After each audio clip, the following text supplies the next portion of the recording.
Hey everybody, welcome to another episode of Bayt.com's Career Talk. This is episode 7, and in this episode, I want to focus on something very specific. We touched on it a bit in our very first episode about CV writing, but I want to place a bit more focus on it this time, because I think this specific point will differentiate you from anyone else running for that same position. And that thing is skills, specifically personal skills, otherwise known as soft skills. So before we delve into that, I want to start off by differentiating soft skills or personal skills to technical skills, where that difference is.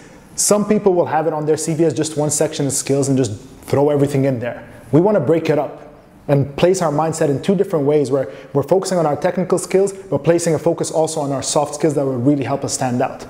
So if we're thinking about both of them, technical skills would be the things that if you were to take a course on, if you were to study at university or school or whatever, you'd learn how to do.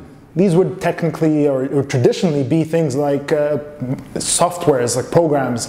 If you're an engineer, you'd have your hardware as well that you learn how to do, different techniques, mathematics, finance, equations, all these things are technical skills, things that you can be taught how to do in a relatively short amount of time. 4 years would be that relatively short amount of time. But if we're focusing on soft skills, these are the skills that have more to do with your personality, with who you are. Whether you're a good presenter, good communicator, a good team player, good leader, good at time management, organization, all these things are who you are and take years to develop. So these are the things that will help you stand out. For example, if you're an engineer, you'd have a certain number of things that you know how to do, that the next engineer would also know how to do, that the next one, next and next. And chances are, if you're applying to a position that's requiring these skill sets, a ton more applicants would be having the same qualifications from a technical standpoint. Now we want to stand out from everyone else, and this is what's really important to employers as well. It's the soft skills. What makes you you? We ran a recent survey about the most in-demand skills that employers look for, and the top 3 most in-demand skills that employers are struggling to find are critical thinking, problem solving, and efficiency. Now these are skills that employers really want, that they're not finding in job seekers. Now it could be one of two things. Either job seekers don't have these skills, or the majority don't, or what's more likely is that job seekers don't know how to communicate these skill sets on a CV. And that's where you need to place a focus. So if you're applying for a job, look at what's required. A lot of the times you'll see the soft skills that are in demand by that employer written in the job description. We want someone who's great at time management, organization, can lead a team, can be part of a team, can delegate, negotiate if you're someone in sales. So focus on what's required by the employer or employers in general terms, and see what soft skills they want, and make sure you have them in your CV. Now that leads us to something else, and I think this is something we also touched on in the first episode, is that you'd be making a bunch of claims in your CV. I am a great leader, I'm great at time management, I work fantastic in a team, so on and so forth. But again, I'm going to place more emphasis on this, is that you need to back that up. And this is a little more difficult than backing up a technical skill.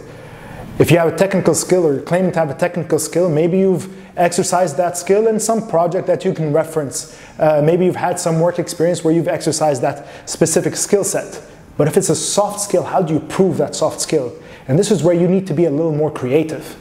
If you're a team player, or you claim to be a great team player, think back about the different things that you might have done throughout your life that have involved you working as part of a team. It might have been a sports activity or sports event. Mention that. If you're great in negotiation, presentation, different skill sets have different ways that you can prove them. A lot of people, you might want to supplement your CV with a video if you're applying for a position that requires presentation skills, or communication skills, or maybe negotiation skills.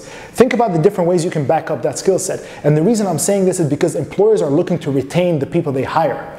So it's no good hiring someone who has the right qualifications, the right technical skills today, and then find out they don't fit in with the team, and then have to let go of them and then go through the hiring process all over again. So this is where you can show them that you are the right fit for that company. And this is what companies really value. They want people who are the right cultural fit, and then they'll invest a bit of time and resources in teaching you how to do specific things that you may not have. And this is often what will help you stand out from that next applicant. And the best part to exhibit your soft skills would be in the interviews. Phone interview, physical interview, definitely show your body language, your confidence, speak to them, they'll ask you questions. Also keeping in mind that if you list a bunch of claims in your CV and you're not sure how to prove them, be prepared to answer questions about them. If you do get that phone interview, the recruiter will most likely ask you about the claims that you've made. You've claimed that you're fantastic at time management. Give us an example where you've been praised for your time management skills, or some opportunity or some job that you've had where you were under a lot of pressure and you were able to manage your workload. So be prepared to answer questions for that.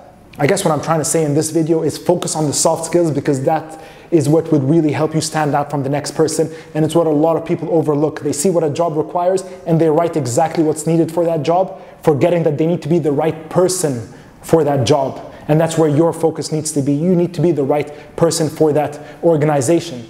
For all you know, they might not take you for that specific position, but then they're so impressed, or they feel like you're an amazing cultural fit for that organization, that they'll keep you in mind for another vacancy that might be more suitable for you.